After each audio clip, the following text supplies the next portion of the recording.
Écoutez bien, c'est très important. Pour réussir, il faut croiser les doigts. Et maintenant, je vous explique la suite. Tu l'as sans doute déjà remarqué en 2026 que de plus en plus d'14 à 17 ans qui maintenant ils disent apprendre comment gagner de l'argent via des méthodes qu'ils ont apprises. Milliers et des milliers de comptes anonymes avec des posts, photos, vidéos de personnes prétendant avoir acheté la DSA.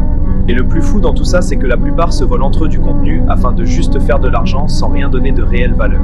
C'est un sujet fascinant parce qu'on est à la croisée des chemins entre une opportunité incroyable et un miroir aux alouettes assez dangereux. Si on se parle franchement, voici mon analyse sur ce déferlement de jeunes marketeurs qu'on voit sur TikTok, Instagram. Ce qui est génial, c'est que la barrière à l'entrée a explosé. Avant, pour lancer une boîte ou faire de la pub, il fallait des budgets colossaux. Aujourd'hui, un gamin de 19 ans avec un smartphone et une bonne dose de créativité peut littéralement bâtir un empire de chez ses parents. L'agilité, c'est que les jeunes comprennent les codes de l'attention mieux que n'importe quelle agence traditionnelle. L'authenticité, c'est qu'ils ont cassé les codes du marketing froid pour quelque chose de plus humain, de plus direct. Le syndrome du vent de pelle est un concept important. Il illustre comment certaines personnes vendent des solutions à des problèmes qu'elles ont elles-mêmes créés. Pendant la ruée vers l'or, ceux qui ont fait fortune n'étaient pas les chercheurs d'or, mais ceux qui vendaient les pelles.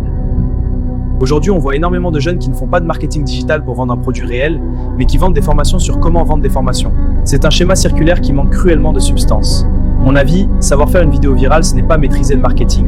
Le vrai marketing, c'est la stratégie, la psychologie du consommateur et la pérennité d'une marque. Faire des vues, c'est juste de l'audience.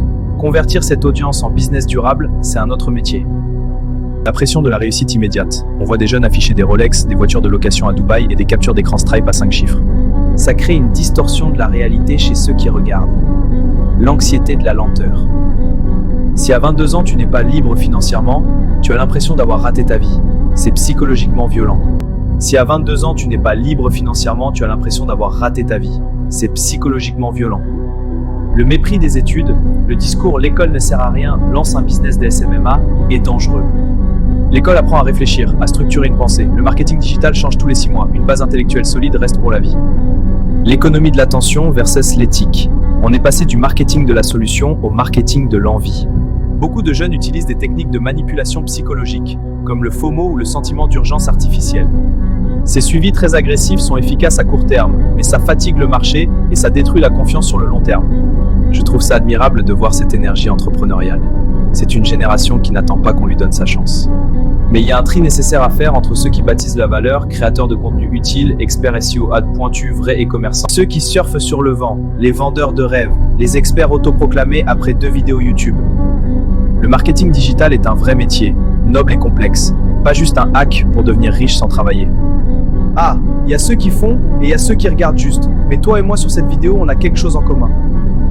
Mais si ma vidéo t'a plu, alors n'hésite pas à t'abonner, activer la cloche des notifications et télécharger mon guide de muscu.